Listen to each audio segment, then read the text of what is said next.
नमस्कार साथियों। आज अपन बात करते हैं अधीनस्थ बोर्ड ने 5 बड़ी भर्तियां, पोस्टों के हिसाब से तो इतनी बड़ी नहीं पर एक साथ 5 भर्तियां का कैलेंडर जारी किया है। स्टूडेंट अपन ने आपने देख भी लिया होगा कि कैलेंडर तो कि सर ये भर्तियां हैं, एक बार मैं शॉर्ट में बता दूं। फिर अपनी रणनीति रहेगी कि भाई अपन को क्या करना चाहिए ताकि अपन को जॉब मिल सके। स्टूडेंट इस बारे में अपन बात करें, जो जो भर्तियां हैं, एक तो लैब असिस्टेंट की भर्तियां हैं, इधर देख लेते हैं। इसमें जो राजस्थान कर्मचारी चयन बोर्ड है, इसका जो विज्ञप्ति आई है, ये आज की तारीख की बात है, अभी 5 तारीख के दिन की बात है, ठीक है। इनमें पहली भर्ती इन्होंने जो घोषित की है, इसमें एग्रीकल्चर सुपरवाइजर की है। ये नॉन सीटी है, यानी कि सीटी नहीं है, और इसके 18/4 को एग्जाम होगी। आपको पता होगा स्टूडेंट, भाई एग्रीकल्चर सुपरवाइजर की योग्यताएं क्या है, आपने अलग अलग जगह से देख ली होगी। मैं इस बारे में ज्यादा चर्चा नहीं करूंगा, भाई इसमें योग्यताएं क्या है, इनकी एलिजिबिलिटी क्या है। मैं बेसिकली इसके बाद जो आपको बताऊंगा वो बहुत ज्यादा इंपॉर्टेंट होगा। एग्रीकल्चर सुपरवाइजर के लिए 12th पास एग्रीकल्चर सब्जेक्ट से होनी चाहिए। बहुत ज्यादा बच्चे तैयारी भी कर रहे हैं, लगभग 1100 पोस्ट होंगी इसमें। तो पहली भर्ती कौन सी आएगी? कृषि पर्यवेक्षक। अगर आपके पास एग्रीकल्चर एग्रीकल्चर सुपरवाइजर 12th में है तो आप इसका फॉर्म भर सकते हैं, ठीक है। सेकंड एग्जाम आती है इसमें प्रयोगशाला सहायक। सेकंड एग्जाम कौन सा आता है इसमें? प्रयोगशाला सहायक, ठीक है। ये भूगोल सब्जेक्ट की लगभग 200-300 पोस्टों पे आएगी। इसमें भी कोई सीटी की जरूरत नहीं है। इसकी एग्जाम होगी 9/5/26 को। ये भी आपने न्यूज वैसे देख ली होगी, मैंने एक बार और बता दिया। स्टूडेंट अगली जो एग्जाम आती है इसमें प्रयोगशाला सहायक, जो ये संयुक्त प्रयोगशाला सहायक कनिष्ठ प्रयोगशाला, ये विज्ञान से, ठीक है। और ये भी नॉन सीटी के, ये एक दिन का ही अंतर है इन दोनों एग्जाम। अगर मैथ से हो तो आप ये मैथ वाला भर सकते हैं, जिसको क्या बोलेंगे, लैब असिस्टेंट साइंस। और अगर ज्योग्राफी आपके पास 12th में है तो आप ज्योग्राफी से कर सकते हैं। अलग अलग सिलेबस होगा। ज्यादा जानकारी के लिए अलग अलग वीडियोज में इसको आप बताने की कोशिश करेंगे, भाई इसका सिलेबस क्या है, ठीक है। एक अच्छी भर्ती इसमें कौन सी आ रही है? एक तो ये महिला सुपरवाइजर। स्टूडेंट ये भर्ती केवल और केवल महिलाओं के लिए होगी। देखो, सीईटी ग्रेजुएशन लेवल। अच्छा, ये 2024 वाली सीईटी होगी। अगर किसी को कोई कंफ्यूज है तो कौन सी? 2024 वाली सीईटी होगी, ठीक है। अच्छा, ये जो महिला सुपरवाइजर है, ये लड़कियों के लिए बहुत अच्छी जॉब है। इसमें कंपटीशन भी लड़कियों वाला होता है, तो लड़के इसमें दिमाग ही नहीं लगाते। पहले तो शायद एक रूल होता था कि इसमें लगभग 25% बॉयज होते थे। मैंने भी 2018 में ये एक वैकेंसी आई थी, उसमें एग्जाम दी थी।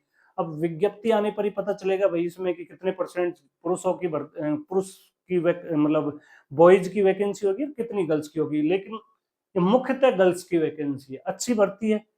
इसको लड़कियां अलग से सेलेक्ट करके तैयारी कर सकती हैं, क्योंकि कंपटीशन उतना नहीं होगा, ठीक है।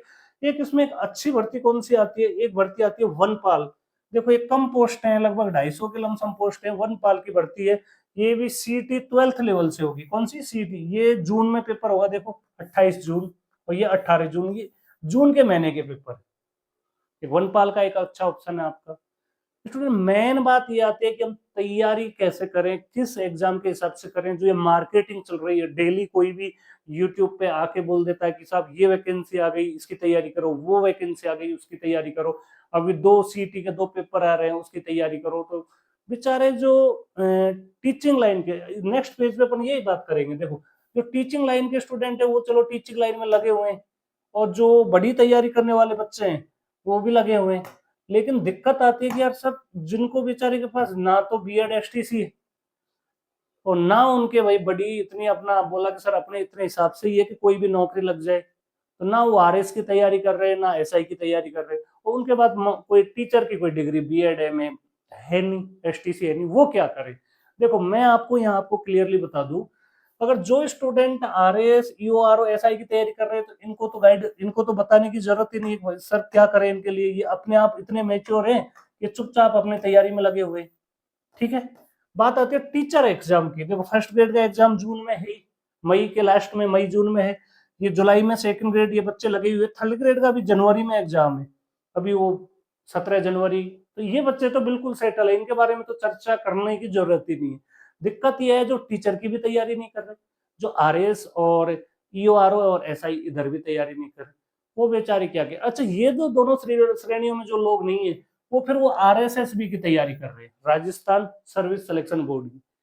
इनके सामने दुविधा है, डेली कोई यूट्यूब पे वीडियो आए उसको देख लिया, आज वनपाल की आ गई है, सुपरवाइजर की आ गई, परसों खबर आ जाएगी वीडियो की 4300 वैकेंसी आई, उसके अगले दिन आ जाएगी पटवारी की भी भर्ती आ रही है, फिर आ जाएगी सर अब तो पुलिस की भी तैयारी करें, पुलिस की भी वैकेंसी आ गई है, फिर कोई 4th क्लास की वैकेंसी आ जाएगी।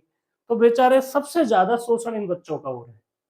अब इनके लिए मेरी आपको सलाह ये है कि देखो यार, आप सीईटी की तैयारी करें 12th लेवल की, या सीईटी ग्रेजुएशन की तैयारी करें, या फिर वनपाल की तैयारी करें, वीडियो की तैयारी करें, पुलिस की तैयारी करें, लैब स्टैंड की तैयारी करें, या महिला सुपरवाइजर की तैयारी करें। बेचारा स्टूडेंट इन सब में 2-3 साल खराब करके लास्ट में घर वालों के ताने सुनता है, तेरी नौकरी नहीं लगेगी। तो बोला सर मेरी इसमें आपसे क्या सलाह है? मेरी आपसे सलाह ये है कि आप बेसिक मजबूत करें। क्या करें स्टूडेंट? सबसे पहले आप बेसिक मजबूत करें। मतलब बेसिक मजबूत सर कैसे करें? देखो आप चाहे, ये नहीं कि आप, मेरे हिसाब से मेरी व्यक्तिगत सलाह है कि आप सब्जेक्ट को तैयार करें। कला संस्कृति को डेली 1 से 2 घंटे पढ़ो, 1 घंटे तो कम से भी कम पढ़ो ही पढ़ो। राजस्थान की कला संस्कृति के अलावा हिस्ट्री को भी आप अलग से टाइम दो, 1-1 घंटे इसको टाइम दे दो। राजस्थान का भूगोल को पढ़ो। ये है ना, ये जो सिलेबस है लगभग 25% कवर करता है। 25 से 30% प्रत्येक पेपर में आएगा। अब दिक्कत ये है कि आपको लगता है कि हमें तो आता है, भाई साहब आता नहीं है। मैं ऑफलाइन कोचिंगों में मैंने इतने टाइम से पढ़ाया, जॉब में भी आया, फिर भी पढ़ना पड़ता है।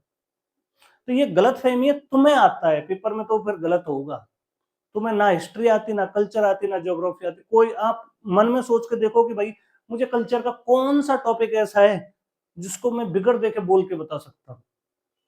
भाई साहब टॉपिक की बाउंड बढ़ जाती है, आप एक पेज याद करने से चीजें क्लियर नहीं होती।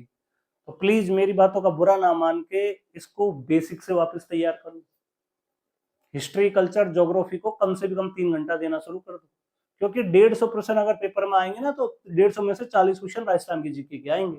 अगर 100 क्वेश्चन पेपर में आएंगे ना, तो भी लगभग 40 क्वेश्चन, तो 40% हो गया। तो मैंने तो ये कम ही लिखा है 30%। मैं तो ये कहूंगा कि 35 से 40% तो राजस्थान जीके का आएगा, और तुम लास्ट में कम कर पाओगे। उसके बाद संविधान, ये बहुत इंपॉर्टेंट चीज यहां से निकल के आती है कि संविधान तो हर एग्जाम में आएगा, राजस्थान और इंडिया का। राजस्थान का संविधान तो फैक्टों से भरा पड़ा है। आपको कम से भी कम 2 घंटे इसको देने चाहिए। अगर इसके साथ साथ करंट अफेयर, जो भी अभी, अगर जो करंट अफेयर लास्ट में तैयार करता है ना, भाई साहब नहीं होती। बोला मैं 1 महीने में पढ़ लूंगा, 2 महीनों में पढ़ लूंगा। टीचर्स लोग भी बहुत ज्ञान देते हैं कि लास्ट में तैयार कर लेना, भाई साहब नहीं होती। नहीं होती 1 महीने 1.5 महीने में करंट अफेयर। करंट अफेयर का वेटेज लगभग सब्जेक्ट के बराबर है। ऐसे करना, सब्जेक्ट को बाद में तैयार कर लो। बोलते ना सर, ये तो आप हिस्ट्री को तो आप पूरा पढ़ोगे 6 महीने, इसके क्वेश्चन कितने आएंगे? बोले सर 5-7 आएंगे, 5 से 6 क्वेश्चन आएंगे। करंट अफेयर के बोले सर 10 से 12 क्वेश्चन आएंगे। इसको तो तुम, जिसको कभी पढ़ाई नहीं है, जिस सब्जेक्ट को कभी पढ़ाई नहीं है, उसको तो तुम 1 मंथ में तैयार कर रहे हो, और जिसको 10 बार पढ़ लिया उसको तुम 6 महीने पढ़ रहे हो। भाई साहब तो फेल हो गए तुम निश्चित। मुझे लगता है कि भले ही से तुम कला संस्कृति या हिस्ट्री में से या भूगोल में से एक सब्जेक्ट को बाद में छोड़ दो, मैं 1.5 महीने में कर लूंगा, इसको सब्जेक्ट की तरह पढ़ो। जिसने करंट अफेयर को पहले पढ़ लिया ना स्टैटिक्स से, वो आगे जाएगा। अब तुम उल्टा करते हो, अब देख लो स्टूडेंट। इसके बाद आगे बात करते हैं अपन की, सब करंट अफेयर भी डेली पढ़ो कम से कम। डेली तो मैं नहीं कहूंगा, डेली तो फिर अगर डेली पढ़ना है ना, तो ये 10 मिनट का काम है। ओनली 10 मिनट दे दो डेली, 10 से 15 मिनट। बोले सर डेली 10-15 मिनट देंगे, हाँ भाई देना पड़ेगा। सूजस पढ़ लो, न्यूज़पेपर की कोई कटिंग है, खूब सारे टेलीग्राम चैनल है आजकल, तो वहां से पता लग जाता है कि क्या क्या अखबार में पढ़ना है, वहां से पढ़ लो। और भी ऑप्शंस हैं कि ऐसे नहीं 1 घंटे खराब नहीं करना है, डेली 1 घंटे करंट को खराब नहीं करना, 10-15 मिनट कर लो। और अगर डेली 10 मिनट दे दिए ना, तो भाई साहब 10-15 मिनट डेली क्या वैल्यू है बताओ? तुम कहाँ कहाँ बर्बाद कर देते हो 10 मिनट। या फिर इसका एक ऑप्शन और है, जैसे राजस्थान का करंट अफेयर अभी तैयार कर लो और मंथली कर लो। फिर बाकी जो इंडिया है, इंडिया का करंट अफेयर, वर्ल्ड का जो करंट अफेयर है, उसको आप मंथली कर लो। 1 महीने में तो कर ही लो, और सूजस पढ़ लो डेली। ठीक है, इतना पढ़ने के बाद आगे बोलो सर ये काम डेली हमें करना है। ठीक है, इसके बाद मेरी आपसे सलाह है कि भाई सर हिंदी इंपॉर्टेंट सब्जेक्ट है, हिंदी तैयार कर लो बेसिक। हिंदी में क्या, एक तो व्याकरण पढ़ो, थोड़ा बहुत व्याकरण पढ़ लिया, पर्यायवाची, विलोम, युग्म में वन वर्ड, ये दो दो पांच पांच 10 10 डेली याद करो। अगर राजस्थान की जी के with political and current affair और हिंदी तैयार कर लिया, तो अगर ये हो गए लगभग 6 घंटे इनको दे दिया, एक एक घंटे राजस्थान की हिस्ट्री कल्चर ज्योग्राफी को दे दिया, 2 घंटे पॉलिटी को दे दिया, 3 और 2 5 घंटे, और ये 1 घंटे लगभग इसको दे दिया, चलो 2 घंटे दे दिया, तो ये 7 घंटे हुए अभी तक तुम्हारी पढ़ाई के।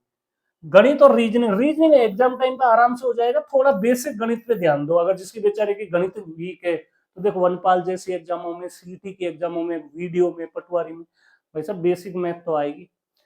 ऐसा नहीं तुम बहुत लेवल से, बहुत अच्छे लेवल से तैयार करना, अरे भाई बेसिक करो, उसके बाद दिमाग धीरे धीरे काम करेगा, एडवांस करने लग जाओ, तो आपका मैथ पे भी थोड़ा पकड़ बनेगा। अगर आपने ना हर सब्जेक्ट को 1.5 1.5 घंटे या 1 1 घंटे टाइम दिया ना, तो डेफिनेट 4 महीने बाद आपको बहुत कॉन्फिडेंस आएगा।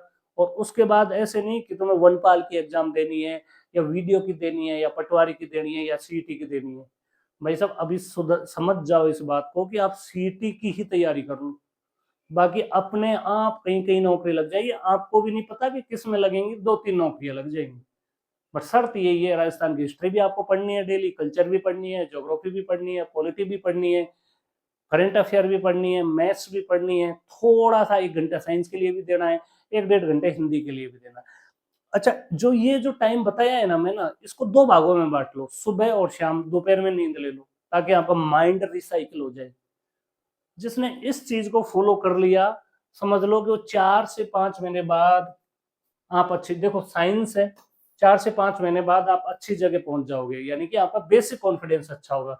बेसिक साइंस है, किसी अच्छे टीचर से पढ़ लो आप, अगर आपकी इतनी क्षमता नहीं है कि आप किताब नहीं पढ़ सके, किसी अच्छे टीचर से पढ़ लो, इसमें कोई बुराई नहीं है। तुम्हें लगता है कि सर ये टीचर ठीक है, ये 40 50 घंटे हमें बेसिक साइंस पढ़ा देगा, बेसिक कर लो भाई, 5 7 क्वेश्चन आएंगे तो डेफिनेट उसमें से कुछ चीजें कर लेंगे। इसमें मैं आपको एक ऑप्शन दूंगा कि अगर आजकल क्या कंप्यूटर का बड़ा रोल है, ये क्या एग्जाम टाइम पे नहीं होता है। मैं तो आपको सलाह यही देना चाहूंगा, लगभग आधी घंटा डेली अगर करंट अफेयर, वो सॉरी कंप्यूटर पढ़े ना, तो 1.5 2 महीने में करंट वो 1.5 2 महीने में कंप्यूटर बहुत अच्छी सब्जेक्ट, बहुत अच्छे अच्छे टीचर भी हैं जो राजस्थान में करा रहे हैं। संजय सर से मैंने पढ़ा था पटवारी के लिए 2021 भर्ती में, मेरा अच्छा स्कोर हुआ।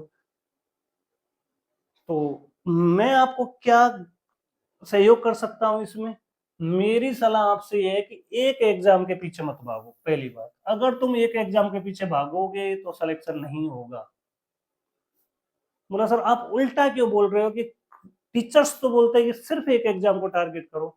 अरे भैया टीचर वाले टीचर के एग्जाम को टारगेट कर रहे हैं, आरएस वाले आरएस को कर रहे हैं, लेकिन जो अधीनस्थ बोर्ड की तैयारी कर रहे हैं ना, वो तो बेसिक ही तैयार करो, एग्जाम अपने आप निकल जाएगी। वो थ्योरी बदल गई है कि साहब आप सिर्फ पटवारी की तैयारी करो, वीडियो की तैयारी करो, या वनपाल की तैयारी करो, नो, सिलेबस सेम है। तो तुम तो, मैंने अभी क्या बताया, बेसिक मजबूत करो। तो आप किसी एक एग्जाम के पीछे मत भागो, जैसे अभी नोटिस आया है किसका, वनपाल का। अरे भाई साहब तुम वनपाल वनपाल की तैयारी करोगे तो क्या होगा। मैं तो यूं कहूँ सब्जेक्ट तैयार कर लो, फिर चाहे वनपाल आ जाए, वन रक्षक आ जाए, पुलिस आ जाए, पटवारी आ जाए, वीडियो, सबको फोड़ देंगे, देखने की जरूरत नहीं है, कंप्लीट ही पढ़ लो ना आप एक बार।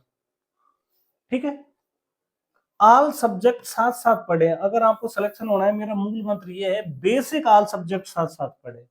अगर आपने बेसिक सब्जेक्ट को अच्छे से नहीं किया साथ साथ, 5 6 महीने पढ़ लो, अगर जॉब नहीं लगे तो मेरे पास आ जाना, 6 महीने बाद, अगले 6 महीने में आप एग्जाम पास करने लग जाओगे।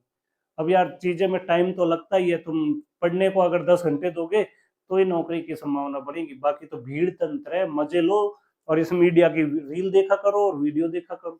मैंने वीडियो बनाई है, मेरी देख ली, दूसरा बनाएगा दूसरे की देख, आगे क्या है। हमारा क्या सहयोग रहेगा इसमें, हम कमजोर बच्चों के लिए वनडे एग्जाम्स, जो वनडे एग्जाम देते हैं, उनको क्या व्यक्तिगत गाइड करेंगे आगे। ठीक है, क्या करेंगे, बेचारे बच्चे हैं, मार्केटिंग देख देख के उनको पता ही नहीं है कि क्या पढ़ना है, किस किताब को पढ़ना है, किसको नहीं पढ़ना है, क्या प्रमाणित किताबें पढ़नी है, या फिर किसी भी किताब को उठा के नॉनसेंस फैक्ट पढ़े जा रहे हो। इन सब से बचने के लिए हम बच्चों को गाइड करेंगे, और विशेष तौर पर जो आरएसएसबी की तैयारी करें, क्योंकि टीचर वाले बच्चे वो अपने आराम से लगे हुए हैं, वो इतने मेच्योर है कि वो अपनी जो सामग्री है उसका सिलेक्शन कर सकते हैं। बड़े लेवल की बात करें, आरएएस है, एसआई है और ईओआरएस जैसे एग्जामों के लिए बहुत अच्छे व्यक्तिगत रूप से लोग उन्हीं एग्जामों को फोकस कर रहे हैं। उनकी तैयारी तो, उनका टारगेट तो फिक्स है। अब बच्चे अधीनस्थ बोर्ड के, और अधीनस्थ बोर्ड के पीछे क्या हो रखा है, सब सोच रहे हैं कि यार इनको इनको ये कोर्स ले ले, हमारा ये ले ले, तो पूरा एकदम मार्केटिंग चल रही है। तो प्लीज स्टूडेंट, मार्केटिंग से बचो और शांति से एक बार अपना जो जो सामग्री है उसको इकट्ठा कर लो। आपको किस सब्जेक्ट की कौन सी पुस्तक आपके पास होनी चाहिए, किस टीचर से अगर हमारा सहयोग रहा तो हमें एक बार कहाँ से क्लासेज लेनी चाहिए, तो हमारा क्या व्यक्तिगत आपको सलाह देंगे, जानकारी देंगे, किताबों के बारे में बताएंगे, ये सारी चीजें हम आपको अवेलेबल कराएंगे। इस वीडियो में फिलहाल के लिए, अच्छा, आपको अगर ये वीडियो ठीक लगा हो, आपको लगा कि यार बिल्कुल सर ने सही जानकारी दी है, तो नीचे अपने सुझाव और कमेंट भी आमंत्रित है। ठीक है, व्यक्तिगत कोई समस्या है किसी सब्जेक्ट के बारे में, सर ये सब्जेक्ट समझ नहीं आ रहा, इसके लिए हम कौन सी प्रमाणित किताब पढ़ें, तो स्टूडेंट मेरा सहयोग हमेशा आपके लिए रहेगा। आपको मैं अपने व्हाट्सएप नंबर लिख देता हूँ।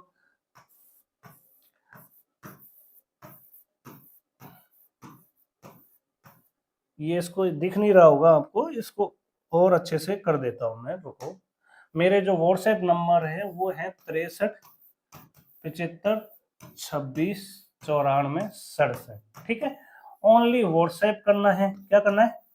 व्हाट्सएप करना है, कॉलिंग नहीं करना है। ठीक है भैया, थैंक यू सो मच।